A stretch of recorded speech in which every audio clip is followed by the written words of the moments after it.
as a leadership team, we commit, but those metrics, if we didn't have that tracked, then we would just be guessing and being like, oh, they suck, or it's the leads, or it's the marketing. And then they sit on it, and then no one actually improves. Because if you're not tracking data on a scorecard, there's no fucking way that you're actually know what's wrong. And so ultimately, the scorecard tracks left to right from the time the lead comes in to exactly what we do. And each step has a KPI in between. Hey, welcome back to another episode of Eat, Sleep, and Invest. I'm your host, Brian Driscoll, and I'm here with Tiffany and Josh. Hi, what's going on? What's going on? What's up, man? Thanks for having us on. Thanks for coming on. Up here in the Northeast, I guess, are you guys considered Northeastern Ohio? Midwest, right, Central so Ohio, Central Ohio. All right, cool. Yeah, so we're both up here getting ready for the winter. All the Florida people are enjoying the sun. Yep. Hey, so today we're going to talk about scaling people's businesses, right? So first, for everybody listening that don't know who you are, can you give a little backstory on like how you guys got into this space and what do you do?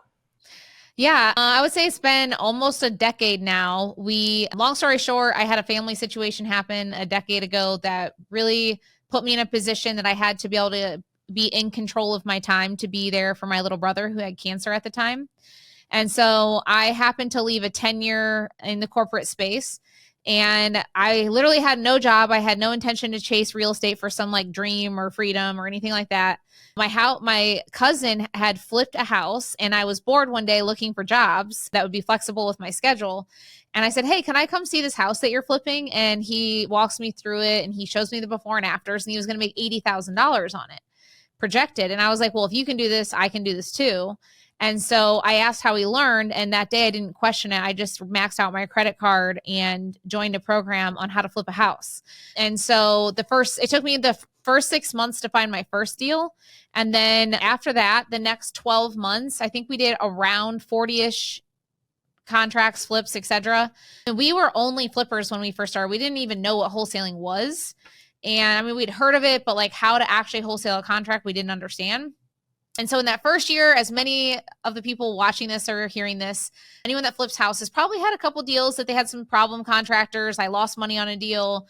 And ultimately, it led me down this path that I needed to make money faster in some of the situations I was in.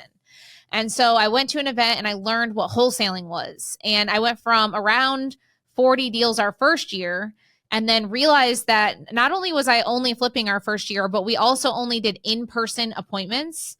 And so when we went into our second year, we shifted towards more wholesaling and phone sales, not in-person appointments. And we went from 40 to 165 contracts. And then in my second year, we really didn't have like good mentorship around, we joined all these programs to learn how to construct a deal, right? We learned how to flip the burger, but it's a whole different skill set to build a burger flipping business than to flip the burger. And so there wasn't really mentorship in the industry at the time around building a real estate business, which is a whole different ballgame. And so I built it all wrong, I would say, the second year. And although it sounds sexy, we did 165 deals or locked them up, we ultimately were miserable. And so we built a team the wrong way. We didn't have scorecards and metrics and performance management and daily huddles and daily trainings and all this infrastructure that it really took to get to where we're at today. And so going into our second year, unfortunately, we almost took the damn thing down to the ground and had to rebuild it. So it took us about 90 days to press the reset button. And then we did 300 contracts that next year. And we've been doing 250 plus contracts every year since.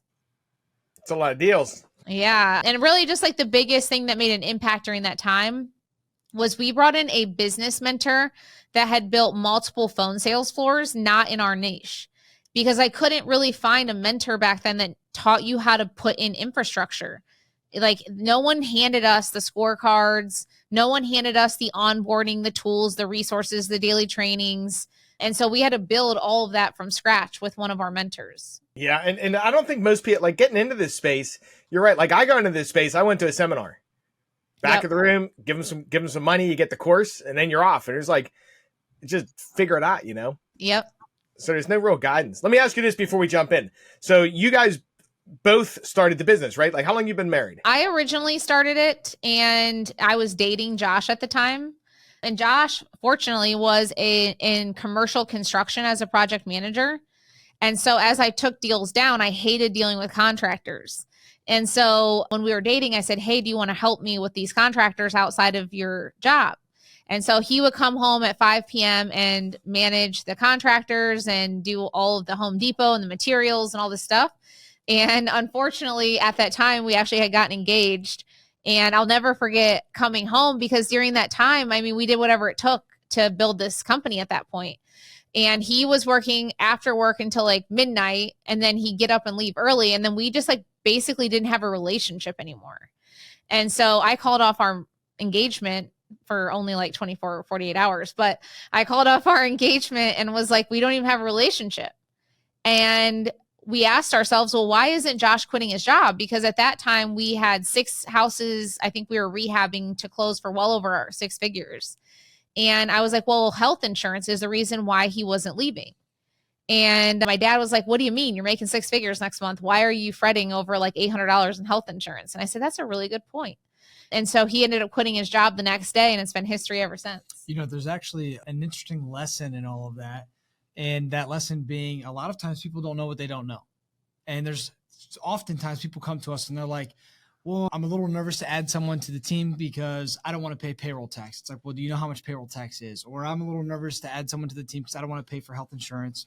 Like Tiff just mentioned, well, do you know how much that cost actually is to you in the business? And early on, you know, we didn't know what we didn't know around how to structure the business, similar to what Tiff was talking about, where it's one thing to learn how to flip a deal, but it's another thing to learn how to build a house flipping business. The business skill sets and real estate skill sets are 2 totally different things. And at that time, we thought that because I came from the construction background, oh, this makes perfect sense. This is going to be a construction business. I can absolutely help with managing all the contractors. But once we got into it, we realized real quickly that it's not a construction business. It's a sales and marketing business. And the person that can really perfect their marketing skills, the measuring of those channels and optimization of those channels, as well as the optimization of your sales team and perfecting your sales skills, that's what really sets you ahead from the competition in your backyard. Big time. What would you tell everybody that's working with their significant other? So here's probably my biggest piece of advice. We took a business partnership evaluation when we were working together, but I challenge all the spouses in my own community to take a look in the mirror and say, if it wasn't my spouse, would I be partnering with them? Because the reality is a lot of spouses force the situation versus literally partnering because it makes sense to partner. And when you do that, it ends up pretty much destroying a marriage. Right. And oftentimes what ends up happening is one person wants it more than the other person. And the person who wants it more pulls and forces that other person into the business. And they're like, I don't want to be an entrepreneur. I don't want this kind of stress or pressure on me. And that creates a lot of frustration as well. Yeah. And I see a lot of times in females specifically, they get into entrepreneur. I'm not saying all of them, right? But I think a lot of times what I see in the community is they might get into entrepreneurship because they think, oh, I can control my time so that if I have kids, I can be with them more. And the reality is building a business takes a lot of sacrifice. And I don't think that a lot of women understand when they go into this, what level of sacrifice it actually takes to build it. Now, after the build phase, right? Like I spend an hour a week in the business. And so, but it didn't happen overnight. And so I was willing to do the sacrifices that it took to get the end result for the lifetime benefit of it. But a lot of times we see that people can't make it through and tough out those sacrifice stages. Yeah, that's a good point too. Because especially, yeah, would this be your partner if they weren't your significant other? Yep. All right, cool. So I was always curious on that. I come from a family background too. My parents owned a business, so I know how it is a little bit working with family. It's definitely a little different for sure. Brings different challenges. It does, right? So, okay. So we're talking about real estate. You guys got into business, scaled pretty quick, failed, then rebuilt it and learned by getting punched in the face, basically, right? Yep. So I think a lot of real estate investors, they get into the space too. And it's like, okay, they get a deal and they don't know what to do, or they get a deal and they keep hustling and then they get lucky. And then they keep doing that and they keep getting lucky, but they don't really find ways to turn it into the business. So what did you guys find whenever you had to rebuild that worked well to allow you to scale it and build what you have now? Yeah, I would say, let me go over, I always like to refer to this concept called the 3-legged stool.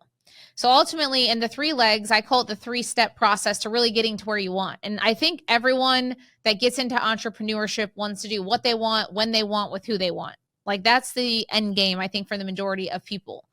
And the first leg is you're like the 1 to 2 man show, whether you have a partner or your 1-man show.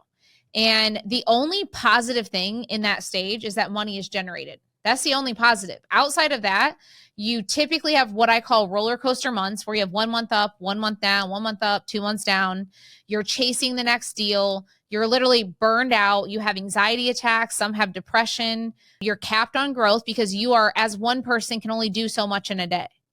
And then in order to really start gaining some time back, and a lot of people, they get into real estate thinking, like I said, they can control their time. So they think time freedom and these things like financial freedom. But the reality is those things don't come being a 1 or 2 man show. And if you do want time back, if you don't want to miss your kids' games, if you want to go on vacation without your business stopping, all those types of things, then you have to become a manager. And the manager is where we're leveraging time, people, money, resources. And so guys, it's not about building some big team. You could essentially bring on just 1 acquisition manager. And 1 acquisition manager can do a minimum of 5+ deals a month. Like if a closer is not doing 5 deals a month in my company, then they don't have a seat at the table. And so ultimately, once we start leveraging other people, we can go on vacation and still get deals done. We amplify our deal flow. We increase our financial stability.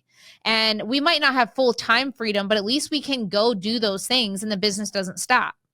Now, the problem is you are still trading time for money and you still are going to work in the day-to-day business, but a lot of people like being in the business. And so they choose to be in that situation for a while. Now, the only way that being a manager is successful is if you put in infrastructure.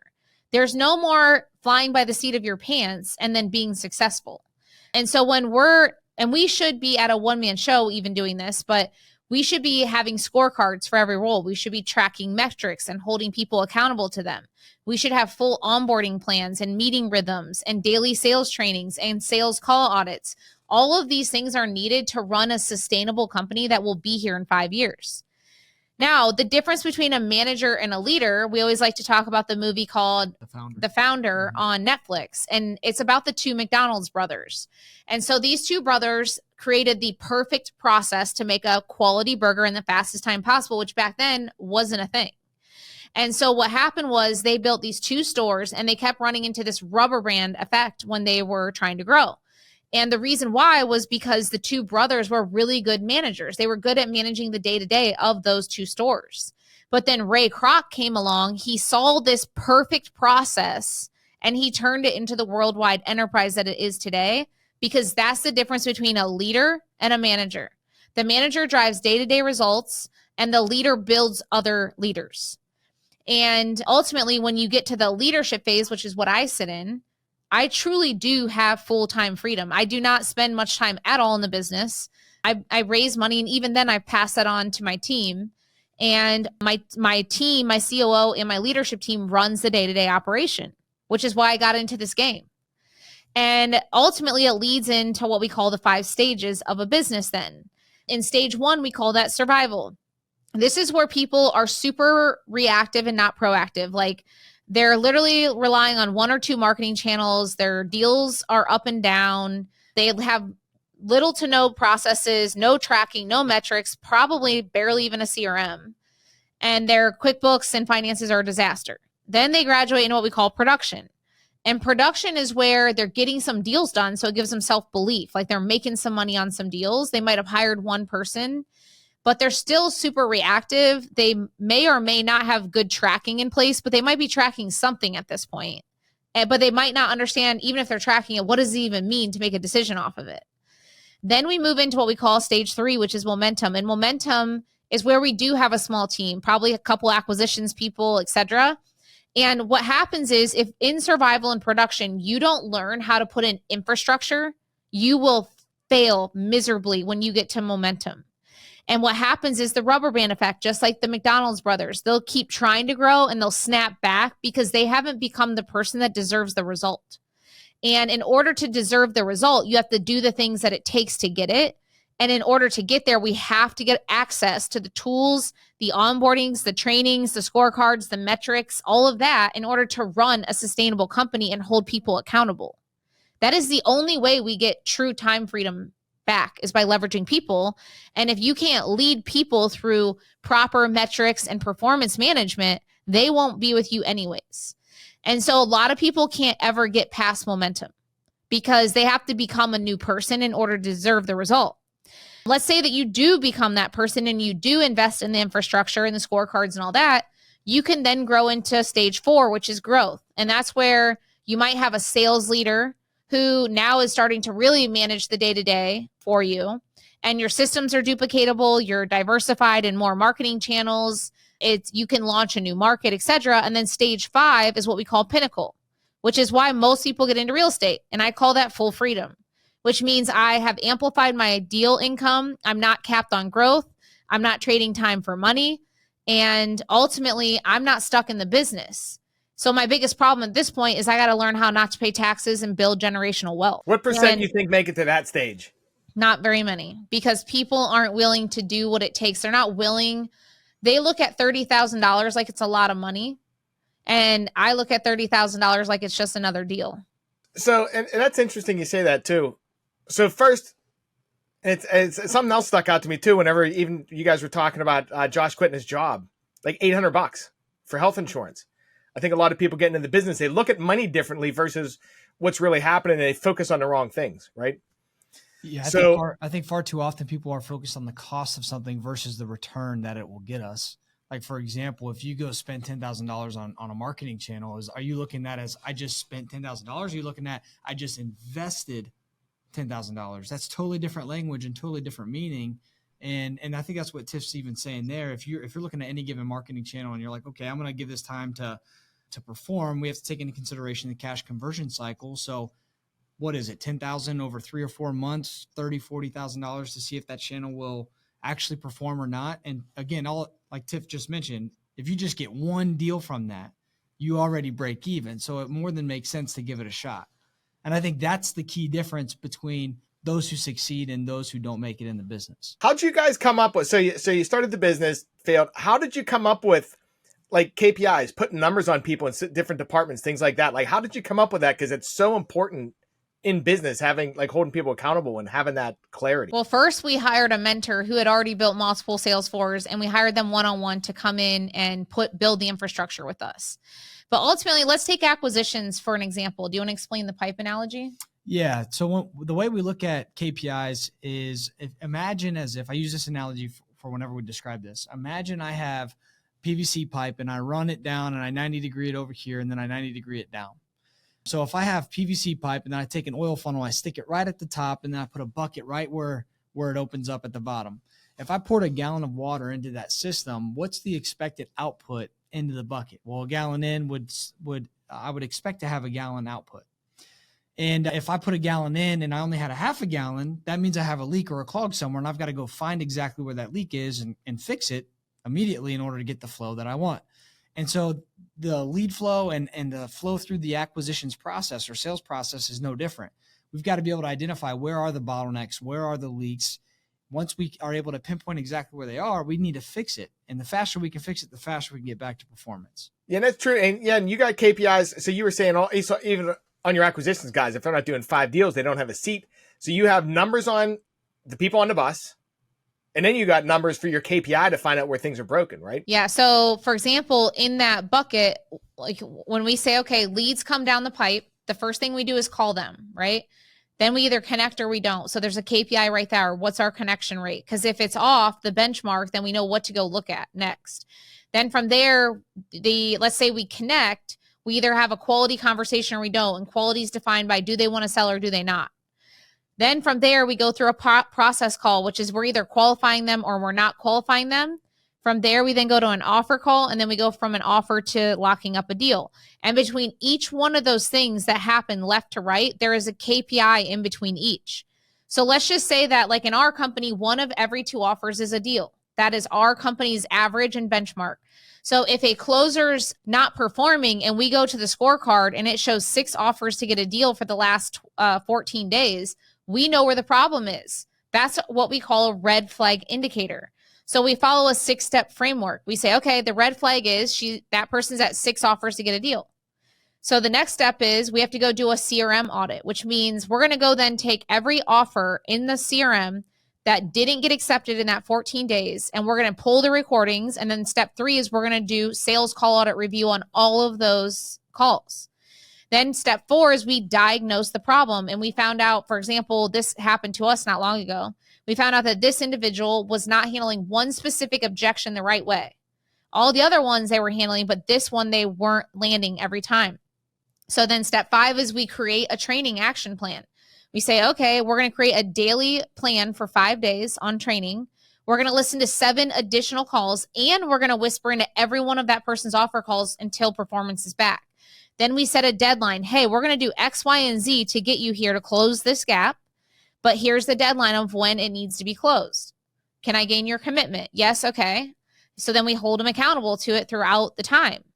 And so as a leadership team, we commit, but those metrics, if we didn't have that tracked, then we would just be guessing and being like, oh, they suck, or it's the leads, or it's the marketing. And then they sit on it, and then no one actually improves. Because if you're not tracking data on a scorecard, there's no fucking way that you're actually know what's wrong. And so ultimately the scorecard tracks left to right from the time the lead comes in to exactly what we do. And each step has a KPI in between. And then step 6 is we optimize from there. So that's the 6 steps. Yeah, it's interesting too, because if you have that KPI, then you can diagnose. And it sounds like you guys deep dive in there too. So it's like, okay, you can look at everything from a whole, pinpoint, okay, let's look here now.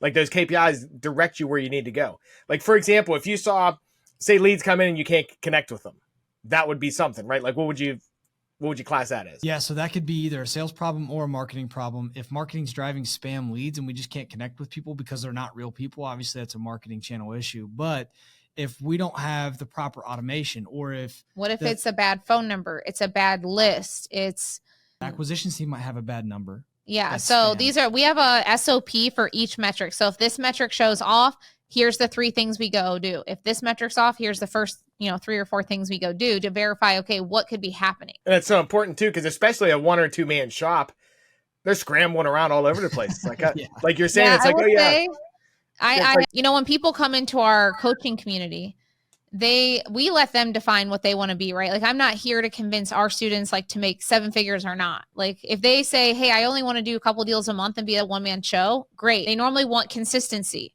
So we'll get them there. The only way that a 1 or 2 man shop becomes consistent and predictable month in and month out is they've got to track their own metrics against their own performance. And then when they see a metric off, they have to go do call audits on themselves or hire an external coach to do it with them.